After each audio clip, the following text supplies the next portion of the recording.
Matter of fact, take a left and go through this. They know somebody over here, bro. Real shit. Bro, where y'all niggas at, bro? Where y'all Lori Law niggas at? Y'all niggas pissing on my son, Goon Ward, nigga. Y'all niggas is bugging, nigga. Where am I dad, nigga? Y'all niggas is bugging, nigga. Let's hustle. Nah, nigga, they need to come on this live, though.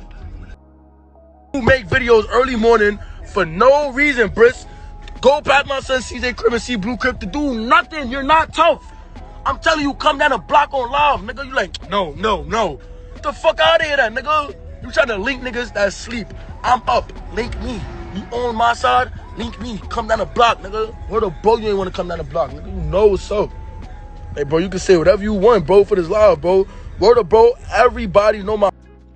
So, ladies and gentlemen, when shit hits the fan, are you still a fan? Because shit just hit the fan for K-Flock, and it's not looking good, unfortunately for him, you know. But before I keep going, make sure you guys hit the like and subscribe button.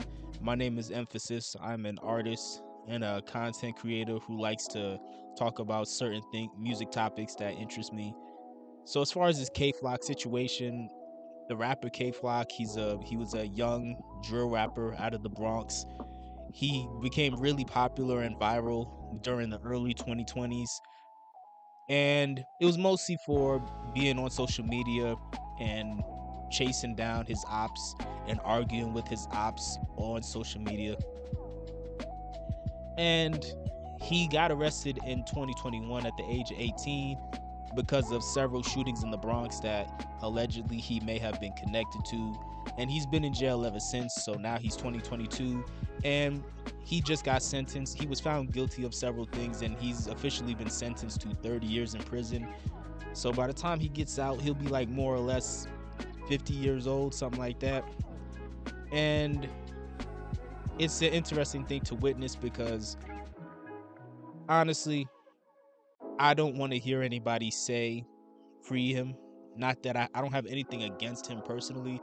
I'm just tired of hearing people say free this person or RIP to that person, because to me it's just, all of this is just very disingenuous, because if y'all are being honest, y'all don't really care about him anyway.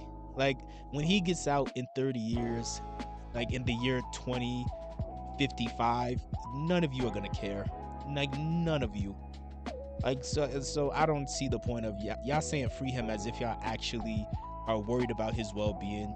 But mind you, many of you were watching him be a crash out for a year and a half, and that was your source of entertainment. Y'all weren't worried about his life and well-being then. Y'all just thought it was interesting and entertaining to witness. So again, I just think it's very disingenuous. And another reason I think it's disingenuous is because in the end, nobody's really gonna learn their lesson. Like this culture, most of the people in this so-called culture, they only respect violence. They only respect shit that is heavily trenched in self-destruction. And if you're somebody who makes hip-hop that's not in that lane, more often than not, many people will just dismiss it and say that it's lame. And then people then turn around and gaslight you and try to say that's not what they're saying, when that's clearly what you said. So again, nobody's really gonna learn their lesson. There's gonna be another K-Flock who will pop up any day now, honestly. Like it happens like clockwork. Unfortunately, it is what it is. And another reason I don't want to hear free this person or RIP to that person, and I think it's just all disingenuous, is because when someone like me suggests that maybe this so-called culture should go in a different direction, again, many people dismiss it. Like I've said many times that maybe people who make more street-oriented music within hip-hop, maybe they should try to embrace a more WWE kayfabe type of vibe with what they do. And what I mean by that is, if you guys are familiar with WWE, you know that's obviously wrestling. We all know wrestling, like as far as the TV version of it, you know, like pro wrestling is obviously fake. It's not, it's just a source of entertainment. And I think many rappers, especially street rappers, I think they should absolutely embrace the idea of just saying up front that this isn't really what they represent or the lifestyle they live. It's just for entertainment purposes. But when you throw this idea out there, many people get in their feelings and they say they're not trying to hear that because, well, that's not real. We've already seen examples of this. If you guys remember Little Tecca, I mean, and Little Tecca is still around, but if you remember guys like Little Tecca and Slim Jesus, these are guys who came right out the gate and they said, hey, I'm not about that life. This is strictly just for entertainment purposes.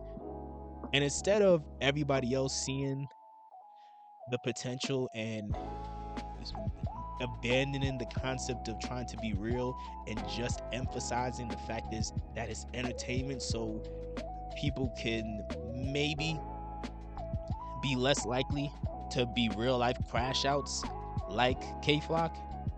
Instead of people embracing it, people laughed at it. They said, oh, that's lame, that's dumb. Oh, he ain't real. We not rocking with this. We not rocking with that. It's not real. We only want the real. Okay, people swear they only want the real until it's time for real consequences. Then y'all want to cry a river talking about free this person and RIP to that person. I just think it's ridiculous. Most of this culture is essentially just on repeat every day, just like the movie Groundhog's Day. But one of the other takeaways that a situation like this shows, and everybody should already know this, but it continues to show it, is it shows just how short the shelf life of the so-called streets are. Because in reality, when you look back at the era where K-Flock went viral, it was only for like a year and a half.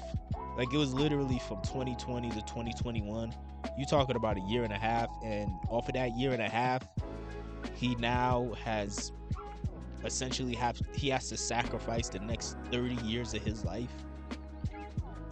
That's a terrible deal, obviously. But, you'd be surprised how many people would be more than willing to take that deal, right? Like, you'd be surprised. A lot of people would at least consider it.